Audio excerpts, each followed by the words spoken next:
भारत के हालिया बजट में एक बहुत ही बोल्ड मतलब दशकों लंबी एक स्ट्रेटेजिक चाल छुपी हुई है। ये जो हाल ही में पॉलिसी आई है ना, ये कोई छोटा मोटा अपडेट नहीं है।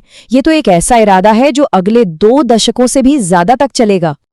हाँ, 2047 यही वो साल है जो इस पूरी घोषणा के दिल में है। ग्लोबल टेक कंपनियों के लिए एक टैक्स हॉलिडे, और वो भी इतने लंबे समय के लिए। ऐसा पहले कभी नहीं हुआ। तो सवाल ये उठता है कि भारत दुनिया की बड़ी बड़ी टेक कंपनियों से 20 साल से भी ज्यादा का वादा क्यों कर रहा है।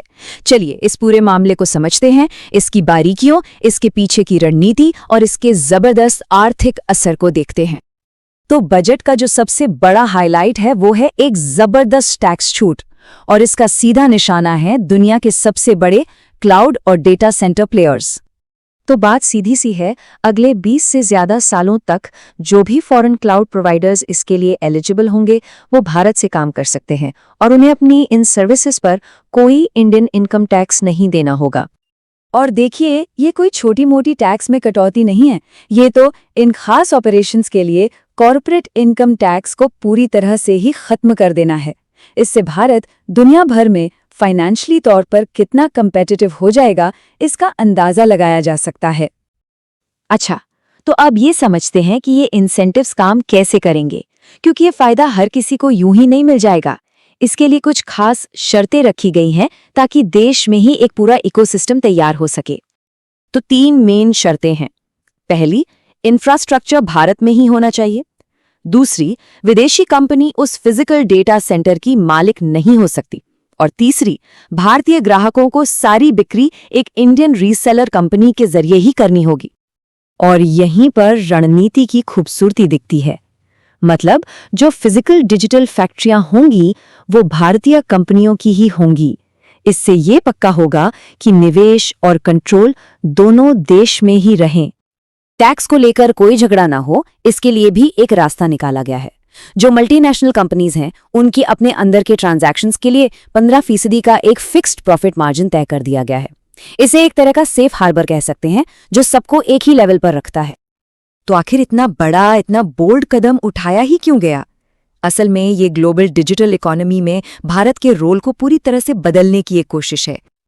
ये एक बहुत अच्छी बात कही गई है कि डेटा सेंटर्स डिजिटल युग की छिपी हुई फैक्ट्रियां हैं, और अब सरकार भी डेटा सेंटर्स को ठीक इसी नजर से देख रही है। मतलब ये उतना ही जरूरी स्ट्रेटेजिक इंफ्रास्ट्रक्चर है जितना कि सड़कें या पावर ग्रिड।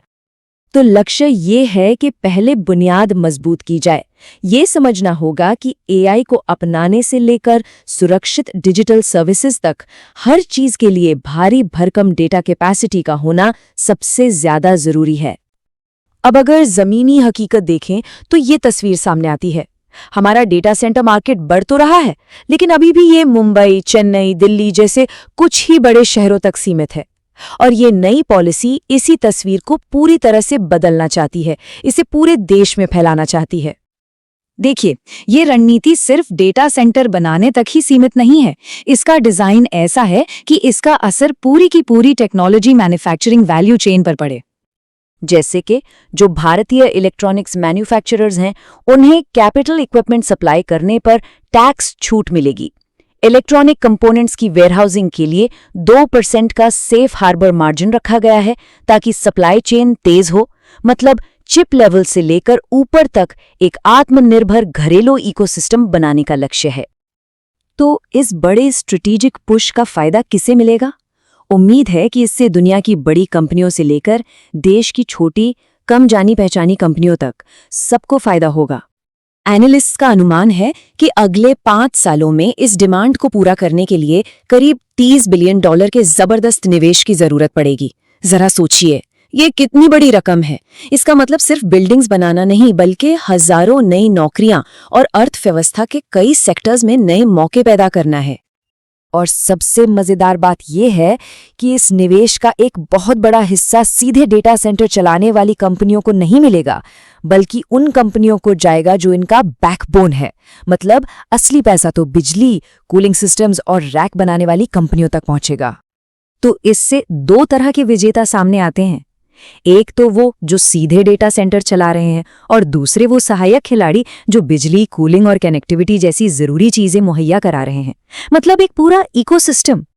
इंडस्ट्री के बड़े नाम भी यही बात कह रहे हैं। जैसे योट्टा डेटा सर्विसेज के सीईओ सुनील गुप्ता का कहना है कि ये पॉलिसी एआई और क्लाउड मार्केट को तो बढ़ाएगी ही, साथ ही ग्लोबल प्लेटफॉर्म्स को भारतीय इकोसिस्टम में लाएगी, जिससे भारतीय क्लाउड और डेटा सेंटर कंपनियों का रोल और भी मजबूत होगा। तो देखिए, पॉलिसी तो आ गई है और इससे भरोसा भी बना है, लेकिन सवाल ये है कि क्या भारत का फिजिकल इंफ्रास्ट्रक्चर, खासकर हमारा पावर ग्रिड, इन डिजिटल सपनों का बोझ उठा पाएगा? योजना तो बहुत बड़ी है, लेकिन असली कामयाबी शायद इसी एक सवाल के जवाब पर टिकी है। इन नई डिजिटल फैक्ट्रियों को पावर कहां से मिलेगी?